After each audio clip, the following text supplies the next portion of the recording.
बिस्मिल्लाहिर्रहमानिर्रहीम and welcome to psychology hub. उम्मीद है आप लोग सब खैरियत से होंगे। आज हम करने जा रहे हैं lesson number 8 neurological basis of behaviour पर। आज से तकरीबन 4 लेक्चर होंगे 8, 9, 10 एंड 12, जो कि हम जीन एंड एक्सपीरियंसेस पे बात करेंगे। जीन्स एंड एक्सपीरियंसेस के इन लेक्चर्स में हम बात करेंगे कि किस तरह से हम जो बिहेव करते हैं, हमारा जो भी बिहेवियर होता है उसके अंदर जीन्स का क्या किरदार होता है और उसके अंदर एक्सपीरियंस या जो हम सोशली एक्सपीरियंस करते हैं, जो एनवायरमेंटल फैक्टर होती हैं, जो हम चीज़ें देखते हैं, जो हमारे पास लर्नड एक्सपीरियंस होते हैं, वो क्या रोल प्ले करते हैं। तो इन लेक्चर्स में हमने बेसिकली यही देखना है।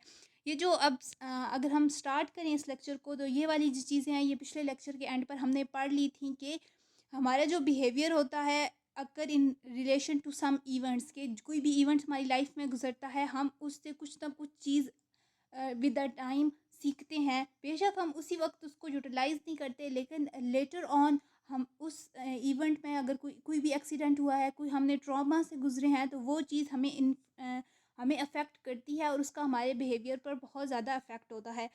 For example, it has to have an interaction with the environment affected and to be affected by it. मतलब इन्वायरमेंट हमें अफेक्ट करता है और हमारा जो इन्वायरमेंट है वो भी अफेक्ट होता है बाय अवर बिहेवियर। हम किस तरह से बिहेव करते हैं। Organism comes already equipped to face the world in a particular manner. कि जब भी कोई ऑर्गेनिज्म पैदा होता है, इस दुनिया में आता है, तो वो कुछ जेनेटिकली प्रोग्राम्ड होता है कि उसके के इन्वायरमेंट से किस तरह से कोप करना है। ठीक है, वो उसके अंदर इनेट ये एक प्रॉपर्टी है। जितने भी ऑर्गेनिजम्स होते हैं वो पहले से तैयार होते हैं, उनके अंदर ये बाय नेचर के थ्रू उनके अंदर ये कुछ कैरेक्टरिस्टिक्स होते हैं कि आपने इन्वायरमेंट में किस तरह से चलना है। This behaviour is genetically determined as well as exploited when an appropriate environment is provided. कि आपका जो इससे साबित होता है कि जो हमारा बिहेवियर है वो जेनेटिकली डिटरमाइंड होता है। और जो हमारे पास इन्वायरमेंट है, अगर वो प्रॉपर इन्वायरमेंट में रह रहा है और अप्रोप्रिएट उसे चीज़ें मिल रही हैं, तो वो हमारा बिहेवियर थोड़ा सा ख़राब भी हो सकता है ड्यू टू इन्वायरमेंट। ठीक है, उसके बाद अगर ये जो फ्रूट फ्लाइज़ हैं और ह्यूमन लैंग्वेज है, इसकी बात हम पीछे भी कर चुके हैं कि जो फ्रूट फ्लाइज़ हैं वो एक दूसरे के साथ क्यूज़ की सूरत में बात करते हैं और ये चीज़ उनके अंदर इननेट होती है। जबकि जैसे कि अगर ह्यूमन लैंग्वेज है, ये एक ऐसा कैरेक्टरिस्टिक है जो कि एक लर्नड बिहेवियर है थ्रू एक्सपीरियंस, थ्रू इन्वायरमेंट, हम वो एक्सपीरियंस करके हमने सीखा है। तो ये वो चीज़ करे हैं। बाकी ये आप एक दफ़ा पढ़ लीजिएगा, पढ़ने की भी ज़रूरत नहीं है, इधर से कुछ नहीं आने वाला। नेक्स्ट जो हमारा टॉपिक है that is a nature and nurture interaction. ये वही बात हो रही है। नेचर मीन्स के जीन्स जीन्स नेचुरली डिटरमाइंड होती हैं, और नर्चर मीन इन्वायरमेंट का क्या रोल प्ले करती है इन्वायरमेंटल।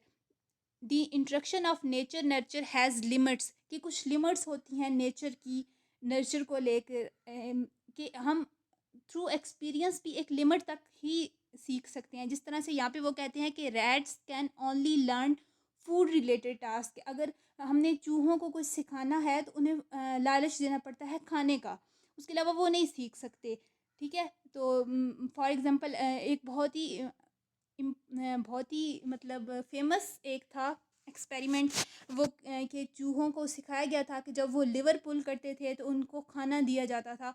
तो ये जो फूड रिलेटेड टास्क, अगर उनको कुछ भी सिखाना है, आपने कुछ भी चीज़ उन पे एक्सपेरिमेंट करनी है, तो आपको फूड का लालच देना पड़ता है। ठीक है, जैसे कि यहाँ पे उन्होंने लिखा हुआ भी है, press lever for food as this is a kind of behaviour which exist and occur in their natural survival repertoires. क्योंकि सर्वाइवल के लिए फूड एक ऐसी इंटिटी है जिसका होना बहुत ज़्यादा ज़रूरी है। तो इसलिए कुछ हमारे पास ऑर्गेनिज्म ऐसे हैं जो सिर्फ, जिसमें रैट्स की हम बात कर रहे हैं, जो कि हमें अगर उन्हें कुछ सिखाना है तो फूड रिलेटेड टास्क के थ्रू ही वो सीख सकते हैं। The fact is that there is a greater influence of environment with higher order animals और एनिमल्स विद लार्जर ब्रेन। यहाँ पे वो कहते हैं, ये जो आगे से हाईलाइटेड भी है, यहाँ पे वो सिर्फ ये कह रही हैं कि यहाँ पे एक चीज़ वाज़ह हो जाती है कि एनवायरनमेंट का जो इन्फ्लुएंस है वो पे होता है, जो कि हायर ऑर्डर एनिमल्स है, जिनका मतलब सेरिबल कॉर्टेक्स इवॉल्व हो चुका है, जिनका ब्रेन साइज़ बड़ा होता है। ठीक है, जिनका लार्जर ब्रेन साइज़ होता है। अगर आप हाईलाइटेड पे पढ़ें, we can safely state that the higher the animal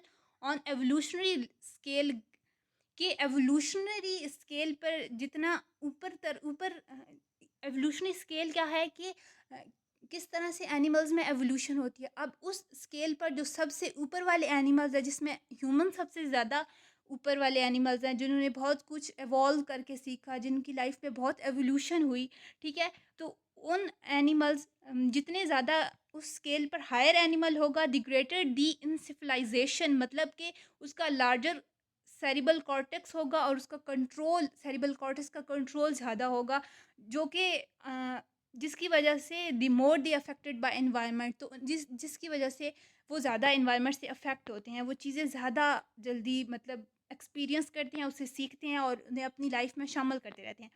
next हमारे पास जो है concept, that is ethology. Ethology को हम पीछे कई दफ़ा डिस्कस कर चुके हैं, 3 से 4 दफ़ा, कि इथोलॉजी एक ब्रांच है, एक्सपेरिमेंटेशन ये तकरीबन इसमें की जाती है, ऑब्जर्वेशन की जाती है, जिसमें हम किसी भी सब्जेक्ट को in its natural environment study करते हैं, कि हमने इसमें कुछ भी चेंजेस नहीं करनी।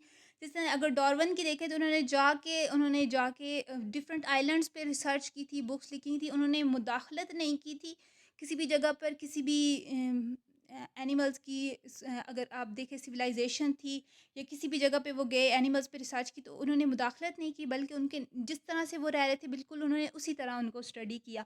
The under the undermining theoretical view is Darwinian evolution, जो कि मैं अभी भी explain कर चुकी हूँ। The view is that behavior is predetermined and programmed, is set in motion by a cue and is carried through a fixed action pattern। वो कहते थे कि डार्विन का भी ये कहना था, और एथोलॉजिकल व्यू या फिर एथोलॉजिस्ट जो होते हैं उनका भी ये व्यू है कि जो हमारा बिहेवियर होता है वो पहले से डिटरमाइंड होता है, और ये एक प्रोग्राम्ड है, पहले से प्रोग्राम में, और ये स्टेप्स के थ्रू ये चलता है। These process of behaviour are determined through natural selection, और ये थ्रू नेचुरल सिलेक्शन सारा काम होता है। नेक्स्ट वन है फिक्स पैटर्न, ये भी बिल्कुल उससे रिलेटेड है जिस तरह से एथोलॉजी में आपके पास कॉन्सेप्ट है, ये भी सेम है कि once a behaviour is initiated it will go through the whole innate process to completion. जब एक आपके पास बिहेवियर डिटरमाइंड हो जाता है तो वो थ्रू आउट दी आपके साथ वही चलता है। इसकी कुछ करेक्टरिस्टिक्स हैं जिनमें स्टेरियोटिपिक, मतलब सेम बिहेवियर पैटर्न एक एनिमल है वो सेम वही फॉलो करता आ रहा है। जिस तरह से अगर पीकॉक का डांस देखें, कि अगर वो बात करें तो वो सेम ही पैटर्न में चलता आ रहा है, उसमें कोई एवोल्यूशन नहीं हुई, कोई चेंजेस नहीं की पीकॉक्स ने अपने डांस में विद द टाइम। सदियों से वो एक ही किस्म का डांस करते आ रहे हैं। नेक्स्ट इननेट मतलब the behaviour of the mother toward young in and infinite toward mother would be different, so each species and within the young or old male or female would have their innate behaviors के different. अगर species की बात करें, humans की बात करें, monkeys की बात करें, हंस की बात करें, तो उनका अपने यंग इन्फेंट्स मतलब बच्चों के साथ एक स्पेसिफिक रवैया होता है, और ये इननेट होता है, मतलब ये नेचुरली उनके अंदर होता है। ये वो बाद में लर्न्ड एक्सपीरियंस के थ्रू लर्न नहीं करते, बल्कि ये उनके अंदर जो ममता का एलिमेंट है वो अंदर से ही आता है, ठीक है? इसकी बात हमने पिछले लेक्चर के एंड पे भी की थी। नेक्स्ट वन ज़ रिपीटेटिव रिपीटेटिव में पीकॉक की उन्होंने फिर से एग्जांपल दिया है कि जिस तरह से वो एक ही पैटर्न को, एक ही बिहेवियर पैटर्न को बार-बार रिपीट करते हैं, जिस तरह से पीकॉक का डांस है, वो एक ही पैटर्न में अपना डांस करते हैं। Completed once initiated, once even if we try we can not stop it, the animal would stop when the behaviour ends. कि हाँ, अगर हम चाहें भी तो हम उस बिहेवियर को स्टॉप नहीं कर सकते जब एक पीकॉक डांस कर रहा होगा, ठीक है? तो जब तक एनिमल का अपना बिहेवियर चलता रहेगा, वो अपना वो ख़त्म नहीं करेगा, और जब वो कंप्लीट कर लेगा तभी दैट एंड्स होगा, ठीक है? उसकी अपनी मर्ज़ी होती है। Can't be modified through learning, और ये जो एक्सपीरियंसेस होते हैं, ये जो ऐसे एक्सपीरियंसेस होते हैं जिसमें फिक्स पैटर्न्स को फॉलो करते हैं एनिमल्स, ऑर्गेनिजम्स, अगर एनिमल्स या ऑर्गेनिज्म के एक ही बात है, तो ये मॉडिफाइड नहीं हो सकते थ्रू लर्निंग या एक्सपीरियंसेस, ये एक ही तरह से चलते आ रहे हैं। Ethologist have studies why behaviour occur in such manners, तो उन्होंने कहा कि इस तरह से क्यों होता है। They have found that the signs which act as releasers are important, तो उनको उन्होंने कुछ कैरेक्टरिस्टिक्स बताए थे। ये पता नहीं क्या हो रहा है, एक मिनट। तो उन्होंने कहा दी साइन कौन कौन से कैरेक्टरिस्टिक हैं। Specific sign stimulus will affect one species only, it can affect only male female और both in different way. A sign stimulus can be sight of another or hear the sound of a call। अच्छा, यहाँ पे वो कुछ कह रहे हैं कि जितने भी ऑर्गेनिज्म हैं उनके पास कुछ साइंस होते हैं, जिस तरह से अगर मेल बैटल हो रही है तो मेल बैटल कॉल का एक साइन होगा। तो ये सारी जो विजुअल साइन क्या होगा, जैसे एक मेल ऑर्गेनिज्म है फीमेल की तरफ देखता है तो वो कुछ साइन कन्वे करते हैं। तो ये सारे पहले से इनेट होते हैं, ये लर्निंग के थ्रू नहीं आते बल्कि ये उनके अंदर पहले से ही डेवलप शुदा होते हैं।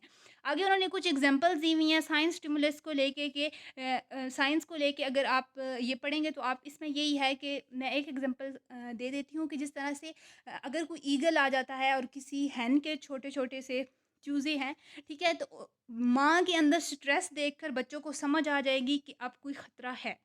तो उसके जो बिहेवियर होगा हैन का वो स्ट्रेसफुल होगा इस सिचुएशन में। तो ये होती है ये इस वो इन चीज़ों की ही बात करें। ये बार-बार टेक्स्ट आ रहे हैं तो क्योंकि मैं लाइट नहीं थी हमारी तो मुझे सेल पे करनी पड़ी रिकॉर्डिंग, क्योंकि फिर लेट हो जाती है। अगर ना करूँ रिकॉर्डिंग तो फिर लेक्चर्स लेट हो जाएंगे।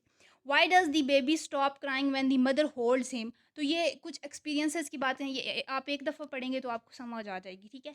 हाउएवर नॉट एवरीथिंग एथोलॉजिस्ट से एग्जैक्टली एज दे से।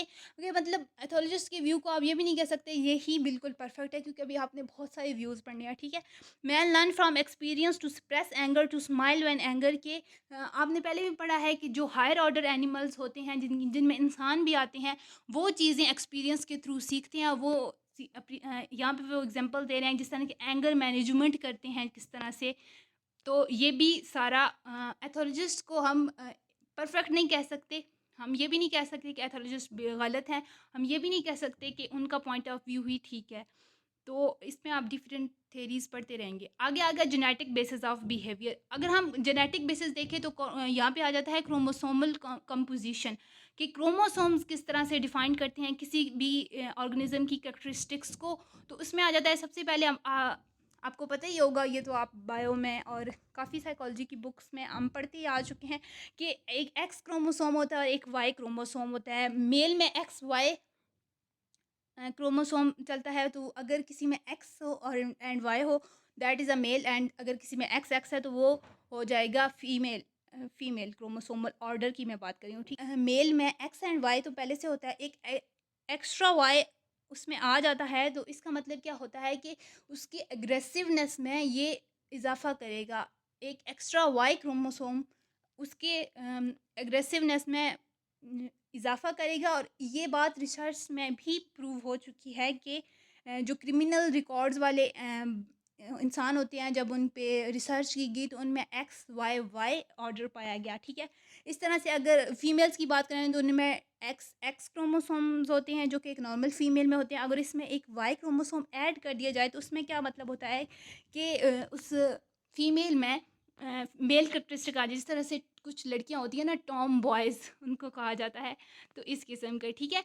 तो एक और हमारे पास कंडीशन होती है कि अगर आप फीमेल है एक्स एक्स और इसके अंदर एक साथ ओ अटैच कर दिया जाता है तो that is a known as a Down syndrome, और ये एक अबनॉर्मेलिटी है, ये एक बीमारी समझी जाती है, ठीक है। समझी नहीं जाती होती है। नेक्स्ट वन है जेनेटिक बेसिस फंडामेंटल कॉन्सेप्ट्स। यहाँ पे वो क्या बात कर रहे हैं कि क्रोमोसोम्स क्या होते हैं। हमने ऊपर क्रोमोसोम्स की बात की, तो क्रोमोसोम्स होते क्या हैं।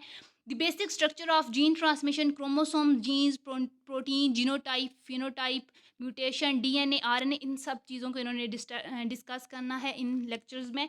तो अभी ये थोड़ा सा टफेस्ट है, और इधर इधर से आपके पास एमसीक्यूज़ भी बनते हैं और इधर से आपके पास शॉर्ट क्वेश्चंस भी बनते हैं, और लॉन्ग में भी आ सकता है। पर लॉन्ग में मैंने इतना ज़्यादा नहीं देखा, शॉर्ट और एमसीक्यूज़ में इन लेक्चर्स में से काफ़ी आएगा, ये जो जीन्स एंड एक्सपीरियंस वाले लेक्चर्स हैं, ठीक है। तो क्रोमोसोम्स क्या होते हैं। क्रोमोसोम्स आर स्ट्रैंड्स, मतलब धागे होते हैं, of chemical protein found in the nucleus of all cells of the organisms. These are composed of a large number of genes located throughout on the thread of chromosomes. Chromosomes की जो threads होती हैं उन पर छोटे छोटे जो हैं वो बेसिक यूनिट ऑफ हेरिडिटी जिनको कहा जाता है जीन्स लोकेटेड होती हैं उन थ्रेड्स पर, ठीक है। Chromosomes occur in matched pair, one of pair received from mother and other from father for fertilisation. अब ह्यूमंस की बात करें तो उनमें 23 क्रोमोसोम्स होते हैं, और जबकि ड्रोस्पिलिया फ्रूट फ्लाइज जो कि हमने पहले भी बात की इसमें 8 क्रोमोसोम्स होते हैं, और compose of a double standard of DNA molecule. तो ये एमसीक्यूज के लिए इंपॉर्टेंट था, इसलिए मैंने हाईलाइट किया हुआ है। Next one is a protein. हमारे पास क्या होती है protein, there is a two kind of protein, structural proteins होती हैं जो कि हमारे बोन, जिस तरह से टीथ हैं, हेयर्स हैं, ये सारे हमारे प्रोटीन्स के बने हुए हैं। और दूसरे एंजाइम्स होते हैं जो कि हमारे मेटाबॉलिज्म में बहुत ज़्यादा रोल प्ले करते हैं, वो बॉडी के अंदर होते हैं। जीन्स एक्सप्रेस देमसेल्व इन अ टू वे, एक होती है जीनोटाइप, एक होती है फिनोटाइप। जीनोटाइप्स में क्या सेट ऑफ जीन्स होती हैं जो कि हमारे जेनेटिक मेकअप को देती हैं, जो कि फिनोटाइप हमारे पास एक्सप्रेसिव ट्रेट्स को डिफाइन। जो जीनोटाइप होती हैं ये हेयर कलर, आई कलर और आपके बॉडी पे जिस जिस तरह से इंसान, कुछ लोगों की बॉडी पर ज़्यादा हेयर ग्रोथ होती है, कुछ लोगों की बॉडी हेयर ग्रोथ बहुत कम होती है, तो स्किन कलर वगैरह, तो ये हमारे पास जीनोटाइप डिटरमाइंड करती है कि किसमें क्या ऑर्डर होगा। जबकि फिनोटाइप जो है वो आपके दूसरे एक्सप्रेसिव बिहेवियर्स को, वो आपके अंदर जो कैरेक्टरिस्टिक्स हैं उनको डिफाइन करती हैं। फॉर इधर उन्होंने एक एग्जांपल दी हुई है, drosophila would develop wing at a particular temperature and flower would bloom with the right weather condition. Children who have undergone severe starvation and during early childhood, such as children is Ethiopia or Somalia, would not able to regenerate brain or other growth cells। यहाँ पे वो बात कर रहे हैं कि अगर किसी बच्चे को प्रॉपर न्यूट्रिशन नहीं मिलती तो उसकी जीन्स सही से डेवलप नहीं होती इन द अर्ली एज, तो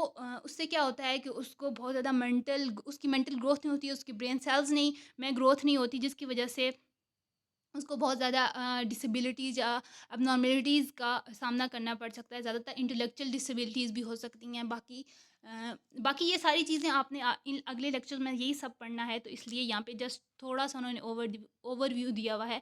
बाकी होप सो आपको समझ आ गया। अगर समझ आ गया है तो लाइक शेयर एंड सब्सक्राइब कर दें। टिल देन अल्लाह हाफिज़। अगले किसी लेक्चर में मुलाकात होती है।